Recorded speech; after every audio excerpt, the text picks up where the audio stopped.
morning. Today I'm talking about what is your field of dreams? There's always a central dilemma faced by entrepreneurs, people that are creating startup companies, and that's the balance between investment and return. This same concept applies to us in our individual lives. If I'm going to put a big investment towards something, will I get the return back? That is the question. This is relevant to business, but it's also relevant to any personal endeavor. It's the same thing. If I put a lot of money in product development towards a new product, will I get the expected return? If I put a lot of effort towards a personal transformation effort, the question is it going to be worth it at the end? This is the big ultimate leap of faith moment that we all have when tackling any major endeavor. I always like the metaphor from the movie Field of Dreams, the one that Kevin Costner's in. And the idea is that it symbolizes the leap of faith in any effort, including entrepreneurship. It's the idea, if I build it, will they actually come? So we should think that same way when we're about ready to engage in any endeavor, whether it be a business venture or a personal effort. We should think, if I do this, will I get the results that I want? A book that came out a few years ago was by Eric Rice, was called The Lean Startup. This book introduced a concept called the minimum viable product, or MVP. His thesis was that companies do need to actually put some development time towards building a product, but they also need customers. And more importantly, customers are the ones that would be most likely to provide valuable feedback for new enhanced features of the later development stages of the product. So the idea is you can create an MVP to find out if the business idea is viable before you go through tremendous amounts of more expense in building out the full product. So rather than building the full thing, you build a partial thing or a smaller version of the thing to determine if the product is viable. I think this MVP concept applies to our personal goals as well. If we take this idea of an MVP and apply it to ourselves, we can lessen the idea of the risk of failure.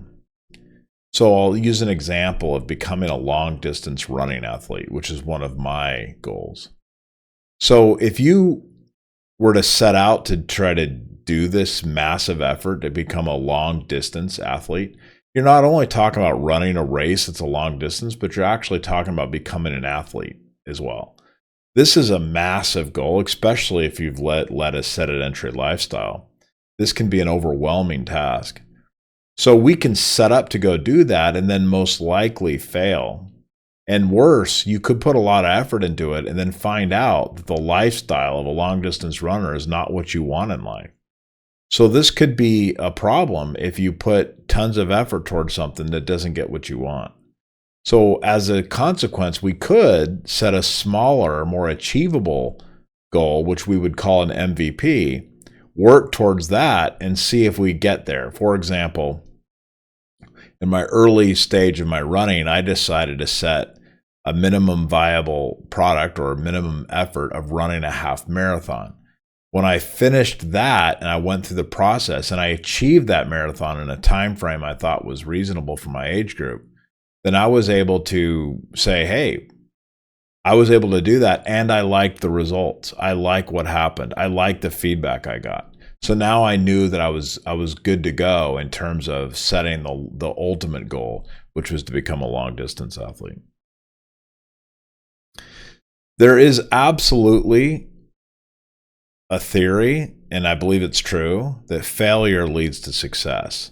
There's a myth out there, I forget who said it, probably somebody like Peter Drucker, that said to the effect that you have to fail like 7 times before you can actually have a success in business. I think this idea of setting a minimum viable product or a smaller, more reachable thing can help you mitigate the impact of failure. We know that we need to fail to succeed, but we can reduce the impact or the drama behind a failure by making sure that the first initial outreach of effort is much smaller.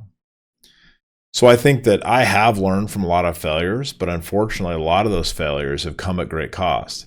because I put my entire effort, my entire energy, my entire soul into the venture or into the idea, only to find out that the idea wasn't well thought through, only to find out that it really wasn't viable. And that just was soul crushing to me. Better would be to formulate what I think is the MVP in my mind, go after that minimum viable product, or minimum viable effort, I should say, and then determine if this is something I really want to pursue with full force. In addition to that, I think that if you establish that minimum viable effort or goal, then you need to also consider how you're going to measure that.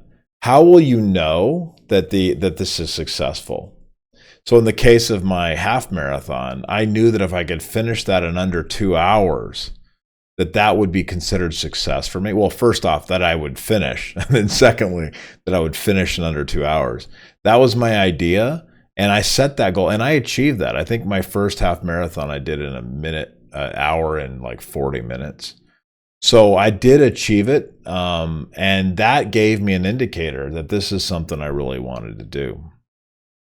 I think the same thing is important. In fact, I think establishing the minimum goal or the minimum thing to start with is just as important as setting how you're going to measure it. I think those two are both very important, critical concepts. By establishing this MVP and by establishing a criteria for success, I think that puts forth the effort to make this not just a pipe dream or not just something you're going to jump into irrationally, but that creates a rational and real approach that you can measure and also determine if this is something you want to do in the future. So before we go out and build an entire baseball field in our backyard, we may want to take our romantic ideal and boil it down to something small enough that we think would be reasonable to determine if this is what we want to do, and also how we're going to measure that to make sure. So I would recommend that whether you're starting a new business or whether you're starting a new personal transformation effort, to establish what you think that MVP would be. How will you know if this is going well? Give yourself a time frame, set up an MVP, set up a measure for success, and see how it goes.